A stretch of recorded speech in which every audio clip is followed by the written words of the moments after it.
Hello everyone. आज की video में हम डिस्कस करेंगे सेल के स्ट्रक्चर के बारे में, सेल के पार्ट्स के बारे में, साइटोप्लाज्म और सेल मेम्ब्रेन के बारे में। तो इस वीडियो को एंड तक जरूर देखें। Hello friends, welcome to my channel digital e school. Let's start. तो हम स्टार्ट करते हैं। Cell structure and functions. Each living organism has many organs. अब ये तो हमें पता है कि हर लिविंग ऑर्गेनिज्म में बहुत सारे ऑर्गन्स होते हैं जो डिफरेंट डिफरेंट फंक्शन परफॉर्म करते हैं। हमने लास्ट वीडियो में क्या देखा था, सेल के बारे में, कि सेल क्या होता है, सेल कैसे डिस्कवर हुआ। और हर लिविंग ऑर्गेनिज्म जिसका सबसे बेसिक यूनिट क्या होता है, सेल। मतलब हर लिविंग ऑर्गेनिज्म किसका बना होता है, सेल का। तो वैसे ही हर लिविंग ऑर्गेनिज्म में बहुत सारे ऑर्गन्स होते हैं जो डिफरेंट डिफरेंट फंक्शन परफॉर्म करते हैं। जैसे क्लास 7th में आपने पढ़ा होगा डाइजेस्टिव सिस्टम के बारे में। अब डाइजेस्टिव सिस्टम में क्या होता है कि बहुत सारे डाइजेस्टिव ऑर्गन्स होते हैं जो डिफरेंट डिफरेंट फंक्शन परफॉर्म करते हैं। जैसे कि आप फिगर में देख सकते हैं, buccal cavity, oesophagus, large intestine, small intestine, stomach, anus, rectum. ये क्या है, डिफरेंट ऑर्गन्स हैं जो डिफरेंट डिफरेंट फंक्शन परफॉर्म करते हैं। हम माउथ से खाना खाते हैं, वो इसोफेगस से होते हुए स्टमक में जाता है, जहाँ पे इनिशियल डाइजेशन स्टार्ट होती है। फिर स्मॉल इंटेस्टाइन में जाता है, जहाँ पे कंप्लीट डाइजेशन होती है। और जो जो डाइजेस्ट नहीं होता फूड, वो लार्ज इंटेस्टाइन में जाता है, वहाँ पे वाटर और सॉल्ट एब्जॉर्ब होता है। उसके बाद रेक्टम में जाता है, और रेक्टम से एनस से फिर बाहर। तो ये क्या है, डाइजेस्टिव ऑर्गन से तो डिफरेंट डिफरेंट फंक्शंस परफॉर्म करते हैं डाइजेस्टिव सिस्टम में। मतलब कोई डाइजेशन कर रहा है, कोई एसिमिलेशन कर रहा है, कोई अब्जॉर्प्शन कर रहा है, और कोई एक्सक्रीशन कर रहा है। तो वैसे ही प्लांट में भी डिफरेंट ऑर्गन्स होते हैं जो डिफरेंट फंक्शन परफॉर्म करते हैं। जैसे रूट्स क्या करती हैं कि वो वाटर और मिनरल्स को एब्जॉर्ब करती है। रूट से जो है स्टेम में जाता है वाटर। स्टेम जो है डिफरेंट जो प्लांट्स के पार्ट है वहाँ पे वाटर और मिनरल को डिस्ट्रीब्यूट करती हैं। और लीव्स क्या करती हैं, वो फोटोसिंथेसिस की हेल्प से खाना बनाती हैं। तो वैसे ही जो प्लांट के डिफरेंट ऑर्गन्स होते हैं वो डिफरेंट फंक्शन परफॉर्म करते हैं। चाहे प्लांट्स हो या एनिमल्स हो, सबके क्या होते हैं, डिफरेंट ऑर्गन्स होते हैं जो डिफरेंट डिफरेंट फंक्शन परफॉर्म करते हैं। बट ये ऑर्गन होता क्या है? Organ is made up of smaller part called tissues. तो जो ऑर्गन जो होता है वो किसका बना होता है, टिश्यूज का। टिश्यूज का होता है, स्मॉल स्मॉल पार्ट होते हैं, उनको जोड़ के क्या बनता है, ऑर्गन। बट ये टिश्यू क्या होता है? और tissue is a group of cell performing a specific function. तो टिश्यू किससे बनता है, ग्रुप ऑफ सेल से। अब हमें ये पता है ना कि हर लिविंग ऑर्गेनिज्म किसका बना हुआ है, सेल का। अब एक से ज्यादा जो सेल, जो एक से ज्यादा अगर सेल का कोई बॉडी बनी हुई तो उसको हम क्या बोलते हैं, मल्टी सेलुलर ऑर्गेनिज्म।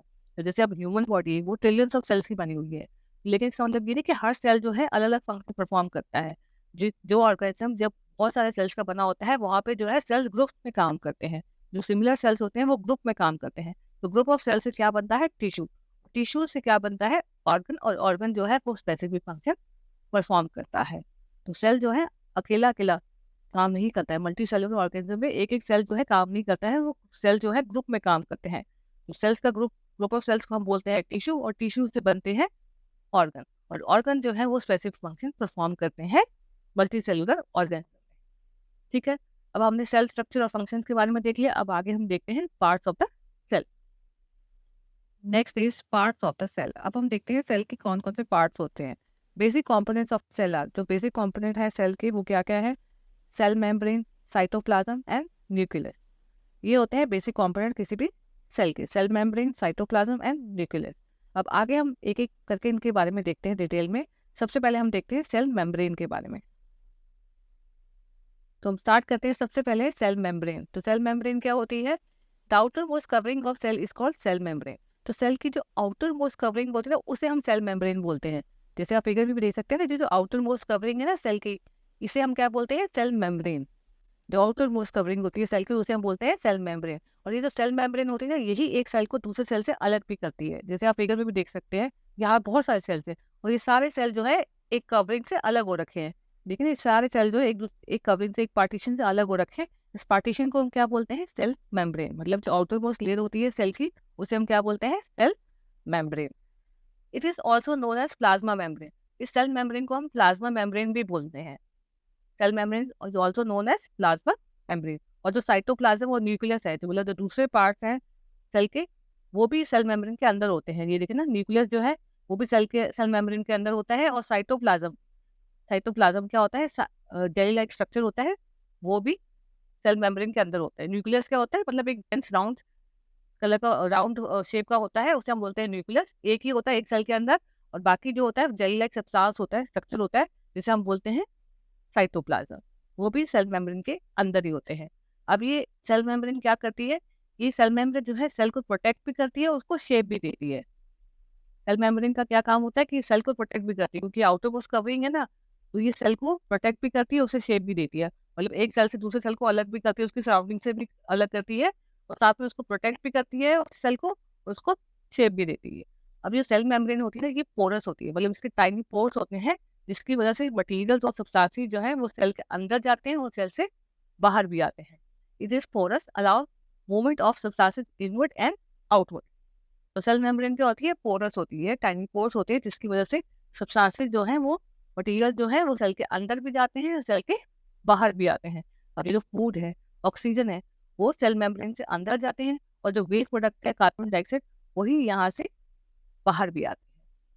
तो सेल मेम्ब्रेन जो है वो होती है पोरस। अब सेल मेम्ब्रेन के बारे में देख लिया, अब इसके रिगार्डिंग एक दो एक्टिविटीज है वो देखते हैं हम आगे। अब सेल मेम्ब्रेन के रिगार्डिंग कुछ एक्टिविटीज़ है जो आपके आप स्कूल में परफॉर्म कर सकते हैं, क्योंकि वहाँ पे उसके लिए आपको माइक्रोस्कोप चाहिए, और स्कूल की लैब जो होती है केमिस्ट्री लैब, वहाँ पे माइक्रोस्कोप अवेलेबल होते हैं। तो अनियन की एक्टिविटी है, इसके लिए आपको क्या करना है कि आप अनियन लीजिए। पहले तो आप ड्राई कवर जो होता है उसका पिंक वाला अनियन का वो उतार दीजिए, उसके बाद अनियन को 2 पार्ट्स में कट कर दीजिए, जैसे फिगर पे दिखाया जा रहा है, ऐसे 2 पार्ट्स में कट करके इसका जो फ्लेशी पार्ट है अंदर वाला, वहाँ से स्मॉल पार्ट निकालें।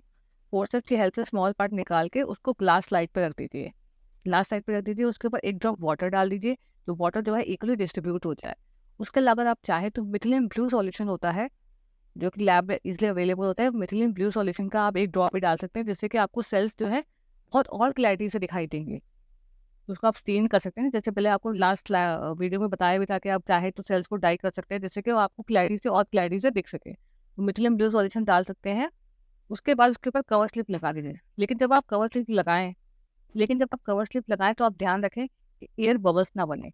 कवर स्लिप लगाने के बाद उसको आप माइक्रोस्कोप पे रख दीजिए, और फिर माइक्रोस्कोप में आप जो है उसको देखेंगे, तो आप ध्यान से देखेंगे तो आपको जो है अनियन सेल्स जो है कुछ इस तरह से दिखाई देंगे। अनियन पील के जो सेल्स हैं कुछ इस तरह से दिखाई देंगे। अनियन पील सेल जो होते हैं ना, नॉर्मली सारे सिमिलर होते हैं। वैसे हर सेल जो है सिमिलर नहीं होते हैं, पर इसके जो सेल्स हैं वो नॉर्मली सिमिलर होते हैं, जैसे कि आप फिगर में देख सकते हैं सारे सेल जो है सिमिलर है। तो जिनको इनकी जो आउटर कवरिंग होती है सेल की, उसको हम क्या बोलते हैं, cell membrane. The boundary of onion cell is the cell membrane. तो जो आउटर बाउंड्री होती है उसको हम क्या बोलते हैं, सेल मेम्ब्रेन। जैसे आप देख सकते हैं, ये जो हर सेल की जो आउटर बाउंड्री है इसको हम बोलते हैं सेल मेम्ब्रेन। लेकिन इस बाउंड्री के ऊपर एक और कवरिंग होती है जिसको हम बोलते हैं cell wall. Another thick covering called cell wall. इसके ऊपर एक और कवरिंग होती है जिसको हम बोलते हैं सेल वॉल।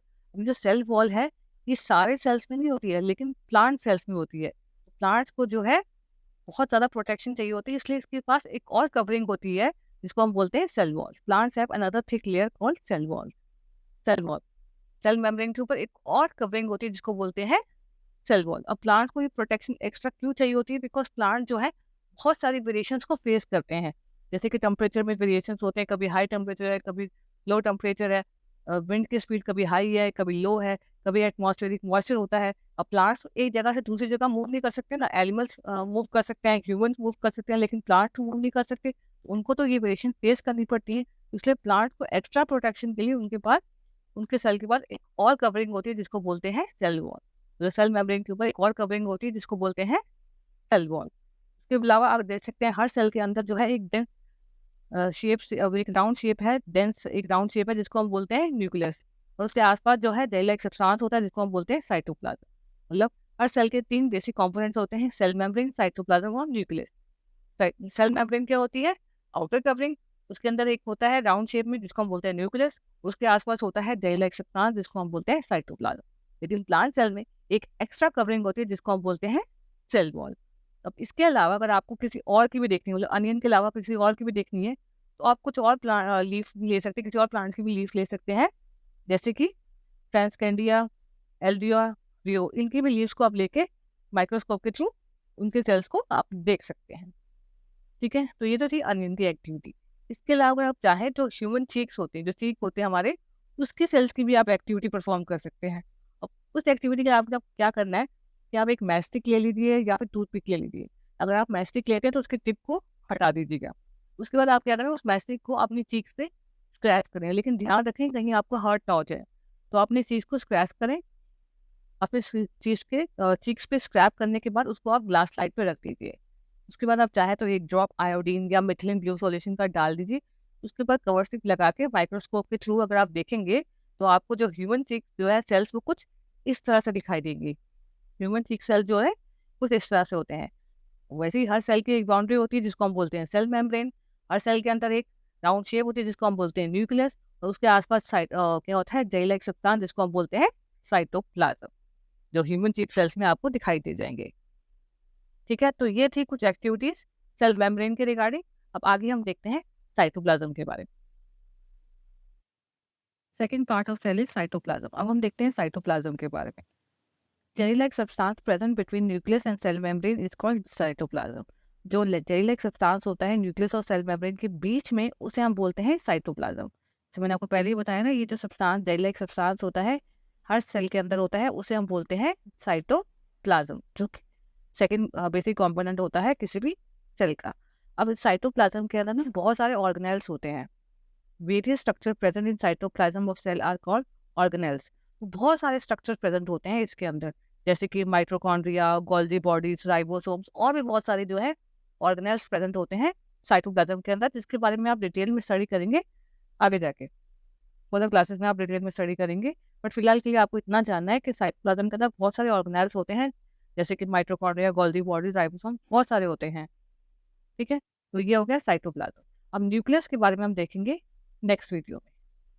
अगर आपको कोई भी डाउट हो तो मुझे कमेंट सेक्शन में ज़रूर बताएं। अगर आपको साइंस और मैथ्स के रिलेटेड वीडियोस देखनी हो तो आप मेरे चैनल के प्लेलिस्ट में जाके देख सकते हैं। और अगर आपने मेरा चैनल अभी तक सब्सक्राइब नहीं किया है तो प्लीज़ मेरे चैनल को सब्सक्राइब कर लीजिए। और अगर आपको मेरी वीडियोस पसंद आए तो अपनी फैमिली और फ्रेंड्स के साथ शेयर करें। Thank you.